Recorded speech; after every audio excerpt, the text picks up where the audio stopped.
Boa tarde, aqui fala o repórter da TV Décio Torres e vamos fazer uma entrevista ao pescador Manuel Fagundes, está aqui ao meu lado. Sr. Manuel, pode vir aqui, faz favor? Sim, senhor.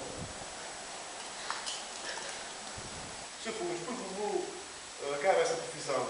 Foi por causa que a minha família era toda pescador e dá mais dinheiro.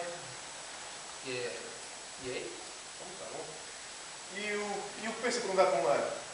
O pior é deixar a família para trás, mas o gajo quando vem para a terra e tal, cheio de peixe, dá os seus trocos e fico todos contentes e tal. O senhor gostava de mudar de vida?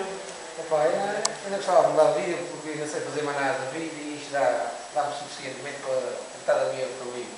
Não, mas o Sr. Manuel nunca se queixa. Epá, eles queixam-se são coisinha do tempo que demora a estar no mar, mas depois ficam contentes quando a gente chega. E como é que o senhor consegue pegar tanto depois de uma embarcação tão pequena? Epá, eu sou bom pescador e já aconteceu várias coisas, mas ainda tenho dinheiro para comprar uma embarcação maior. Pois também tem razão. Coitadinho, não. Deus, qual foi o meu razão que apanhou? Foi um cheque de 90 kg que deu muito azar. Eu, na altura, estava puxando, pus dentro da lancha captou, e depois captou e subi para cima, agarrava o cheque para lá, e depois foi o barco da capitania me buscar, e foi o barco da capitania, vim para dentro, fui para uma outra, ainda deu 1024 euros. E como é que o senhor teve tanto a fazer o cheque para cima? Epá, aquilo é roletas, dá para puxar com arão e muito cabedal. Estou bem. Obrigado, Sr. Fagundes. Muito obrigado.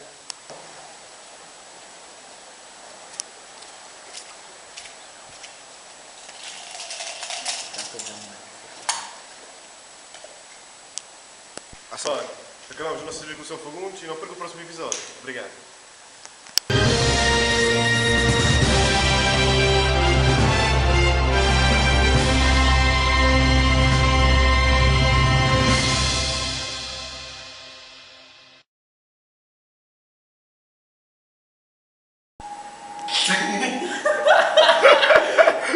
Calma. Boa tarde, aqui fala o repórter da TV, Décio Torres e vamos fazer uma entrevista ao pescador. Pescador? Sr. Fagundes, por favor, espere esta profissão. Epá, foi o dinheiro, a minha...